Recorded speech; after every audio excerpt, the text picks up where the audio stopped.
جی 40 دن کے بعد لکڑی وغیرہ جو بوریا وغیرہ جو نکال دیتے ہیں، اس کے بارے میں حدیث میں اس کا کوئی ذکر نہیں ہے، لیکن عام طور پر کیا ہے کہ شہروں میں جہاں کے لوگ زیادہ ہوتے ہیں اور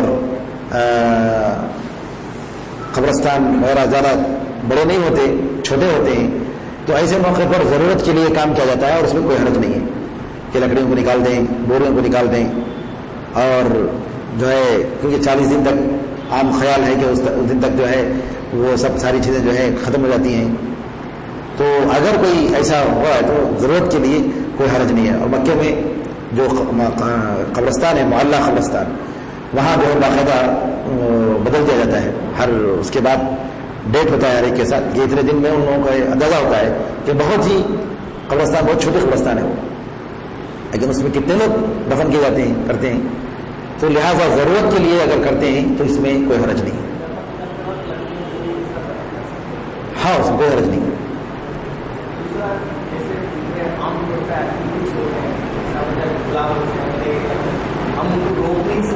جی معلوم ہے، جی دیکھیے سب سے پہلے لوگوں کو بتانا چاہیے کہ یہ سب کام صحیح نہیں ہے، یعنی گلاب وغیرہ پھینکنا جاتے ہوئے اور یہ سب کرنا جنازے کو لے جاتے ہوئے لوگوں کو بتانا چاہیے۔ ہم لوگ اگر مایوس ہو جائیں اور کچھ بھی نہیں کریں تو وہاں جو ہے پرابلم آتا ہے، لوگوں کو بتاتے رہنا چاہیے اور جہاں تک ہو سکے اس کو ختم کرنے کی کوشش کرنی چاہیے، اس کے علاوہ ہم کچھ نہیں کر سکتے۔ ہاں اگر ہمارا کنٹرول نہیں ہے تو ہم کیا کر سکتے ہیں؟ اگر ہم کنٹرول نہیں کر سکتے ایسے لوگوں پر تو سوائے زبانی طور پر ان کو بتانے کی، دعوت دینے کی، ہم جو ہے کچھ نہیں کر سکتے، لیکن بتانا چاہیے کہ بھائی یہ نہیں کرنا چاہیے، ایسا مت کرو، یہ صحیح نہیں ہے، یہ بتائیے۔ ہاں ہاتھ اٹھا کے دعا کر سکتے ہیں، ہاتھ اٹھا کر میت کے حق میں دعا کر سکتے ہیں، میت سے دعا نہیں کر سکتے، میت سے مانگ نہیں سکتے قبرستان میں، جی کوئی حرج نہیں۔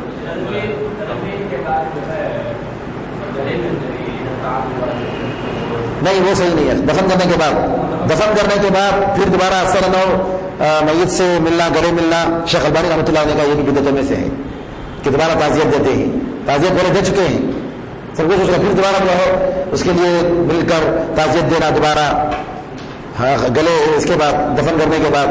شیخ البانی رحمۃ اللہ علیہ نے احکام الجنائز میں بدعتوں کی ایک فہرست دی ہے، انڈیکس دیا ہے کہ عام طور پر جنائز میں کیا کیا بدعتیں ہوتی ہیں، اس میں انہوں نے اس کو بھی ذکر کیا ہے۔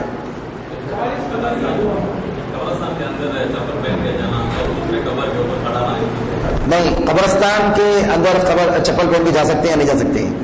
اگر باقاعدہ پختہ راستہ بنا ہوا ہے، جانے کے لیے راستہ الگ سے بنا ہوا ہے تو ایسے موقع پر اس پر وہاں تک جا سکتے ہیں، لیکن جہاں پر قبروں کا سلسلہ شروع ہوتا ہے وہاں پر جو ہے چپل پہن کر نہیں جانا چاہیے، اور قبر کے اوپر بھی جو ہے قبر پر نہیں کھڑنا چاہیے، اور چپل پہن کر کھڑنا اور بھی غلط ہے، باقاعدہ حدیث میں اس کی ممانعت آئی ہے۔ نبی کریم صلی اللہ علیہ وسلم نے ایک صحابی کو دیکھا، جوتے پہنے ہوئے تھے، کہا کہ جوتے کو اتارو، لیکن راستہ پختہ راستہ ہے اندر تک جانے کے لیے، تو وہاں تک آپ جا سکتے ہیں چپل پہن کر، کوئی بات نہیں۔ اگر خبریں ہیں، خبروں کا سلسلہ شروع ہوا، ادھر آزو بازو خبر ہے، وہاں آپ جا رہے ہیں اور وہاں آپ دیکھ رہے ہیں کہ کانٹے چبھنے کا خطرہ ہے، تو اپنے آپ کو بچاتے ہوئے کانٹا وغیرہ راستہ صاف کرتے ہوئے جائیے، اور قبرستان کے جو ذمہ دار ہیں ان کے لیے ضروری ہے کہ مینٹیننس کریں، کیونکہ حدیث ہے مبارک ہے یہ باقاعدہ صراحت کے ساتھ کہ چپل کو اتار دو، اپنے جوتے کو اتارو، نبی کریم صلی اللہ علیہ وسلم نے کہا ہے، تو لہٰذا اس پر عمل کرنا چاہیے۔ ہاں میں نے وہی کہا نا، اگر جو ہے تدفین کے بعد، جی میں نے وہی کہا کہ اگر جنازے کی نماز پڑھی نہیں گئی یا نہیں تو کچھ لوگوں نے پڑھا ہے کچھ لوگوں نے نہیں پڑھا ہے، ہاں تو خبر تازہ ہے تو آ کے جو ہے کوئی بات نہیں۔ نبی کریم صلی اللہ علیہ وسلم نے ایک عورت جو مسجد کو جھاڑو دیتی تھی، صاف کرتی تھی، کالی عورت، اس کے جنازے کی نماز دفن کے بعد، جبکہ نماز پڑھی جا چکی تھی اس کی، نبی کریم صلی اللہ علیہ وسلم نے باقاعدہ صحابہ کے ساتھ سب باندھ کے نماز پڑھی ہے۔ کہاں پر؟ ہاں چار تکبیر کے بعد سلام ہے نا، سلام نہیں، پہلی تکبیر بعد سورہ فاتحہ وغیرہ پڑھتے ہیں. استفتاح دعا استفتاح بھی پڑھ سکتے ہیں. دعا استفتاح سبحانک اللہم بحمدک تبارک اسمک وہ پڑھ سکتے ہیں، وہ بھی ہے. شیخ البانی رحمۃ اللہ ذکر کیا ہے، دعا پڑھ سکتے ہیں. سورہ فاتحہ اور اس کے ساتھ کوئی سورت بھی پڑھ سکتے ہیں. دوسری تکبیر کے بعد جی درود پڑھتے ہیں. تیسری تکبیر کے بعد دعا پڑھتے ہیں. چوتھی تکبیر کے بعد نماز سلام کرتے ہیں. جی اور ہاں جی جی جی 40 قدم جانے کے بعد بعض لوگ جو ہے دعا کا التزام کرتے ہیں. یہ بھی نبی کریم صلی اللہ علیہ وسلم سے، صحابہ سے اس کا بھی، اور نہیں ائمہ کرام سے اس کا ثبوت ملتا ہے. یہ بھی بدعت ہے جو لوگوں نے اس کو ایجاد کیا ہے. نبی کریم صلی اللہ علیہ وسلم سے صحیح حدیثوں سے اس کا کوئی ثبوت نہیں ملتا کہ آپ نے اجتماعی دعا دفن کرنے کے بعد آپ نے کی ہو، 40 قدم کے بعد دعا کی ہو. اس طریقے سے فاتحہ وغیرہ جو بھی کرتے ہیں لوگ 7 دن پر، 1 سال کے بعد برسی، یہ سب جو ہے ثابت نہیں ہے.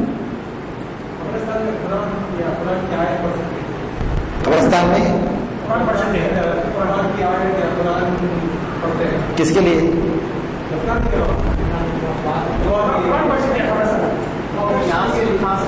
نہیں، قرآن دیکھیں، قبرستان میں جا کر یاسین وغیرہ پڑھنا اور اس طریقے سے فاتحہ دلانے کے غرض سے یہ جو فاتحہ جو دلاتے ہیں، سورہ فاتحہ، رسول اللہ وعد وغیرہ، یہ سب جو ہے حدیث میں سے ثابت نہیں ہے.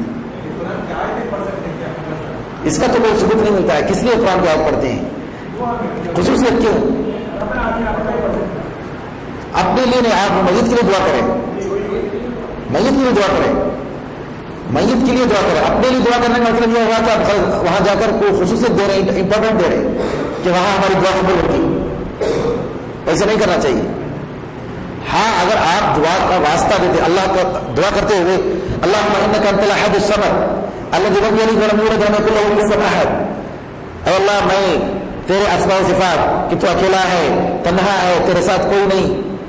جی سورہ فاتحہ کی جو صفات ہیں، اللہم انت اللہ لا الہ الا ہو، واسطہ دے کر اللہ تعالیٰ کی صفات کا واسطہ دے کر آپ دعا کر رہے، اور اس میں قرآن کریم کی آیت آ گئی میت کے لیے دعا کرتے ہوئے تو کوئی حرج نہیں.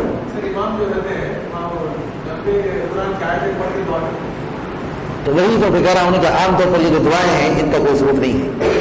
لمبی لمبی دعائیں اور باقاعدہ کتابوں میں لکھی ہوئی ان کا کوئی ثبوت نہیں ہے. وقت ختم ہو رہا ہے. واللہ اعلم وصلی اللہ وسلم علی نبینا محمد وعلی آلہ وسلم.